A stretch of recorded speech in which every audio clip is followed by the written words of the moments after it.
Time travel movies are probably what gave birth to what we consider Hollywood, or at least modern film industry. From such classics as The Time Machine, Back to the Future, The Terminator, Planet of the Apes, Bill and Ted's Excellent Adventure, Hot Tub Time Machine, to the greatest of them all, well, at least the most profitable one, Avengers Endgame. So many movies that I am sure at least one time travel movie would appear in your top 5 movies of all time. Something about being able to change the past or future has intrigued our minds since the Stone Age.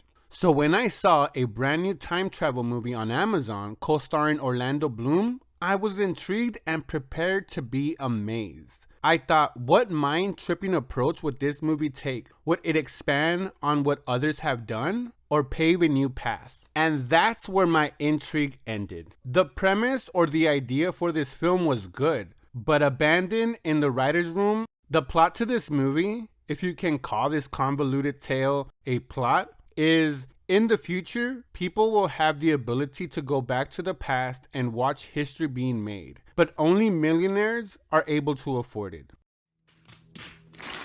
Depending on what you can afford is the time you are allowed to spend in the past, anywhere, anytime, but it's illegal to tamper with events in the past, but it does happen. So we are introduced to Nick and Janine, and they are in love, but Nick has a suspicion that Janine's ex, played by Orlando Bloom, wants her back and is altering the past to get her back. So someone does alter the past, and Nick is now with his ex-girlfriend Alex, but he still feels something ain't right. So he decides to go back in time and stop Orlando Bloom from dating Janine, and has the great idea to lead Orlando Bloom to date Alex, and it worked. Not a great plan. Orlando Bloom and Alex are happy and expecting a child, but our protagonist Nick is alone and broken by altering the past, and it seems he will spend his life alone.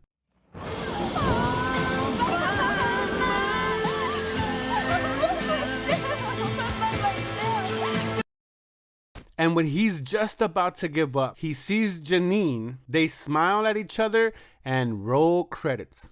There is much more I could have said about this plot, but since the producers didn't care about it, I won't either. I'm here to tell you right now, we don't care. Let me tell you We don't care. So many plot holes and plot devices that go nowhere or don't happen.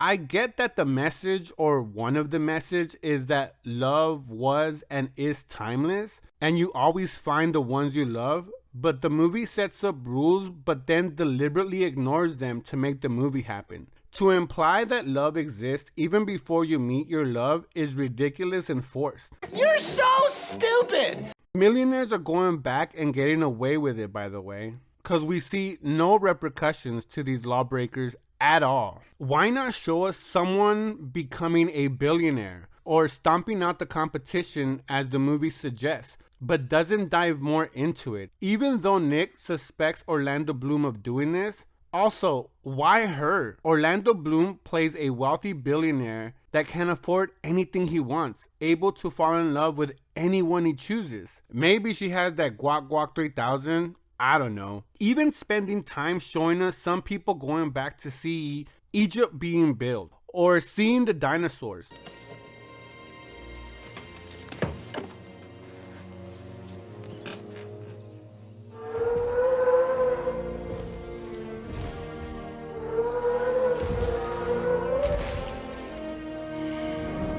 Something to enrich this tale. Nope, just a sappy love story about true love. What the fuck? An interesting premise that never develops into anything meaningful. Corny dialogue, bad pacing, bad script, horrible editing with okay CGI that is shot like an indie film with so much lens flare. I thought J.J. Abrams was directing this movie. Bad acting, and Orlando Bloom needs to calm down with his facial expressions. Way overdone and took you out of the movie. but was probably the best thing in this film because at least I laughed at them. Just a bad movie. For me, this movie gets a D-.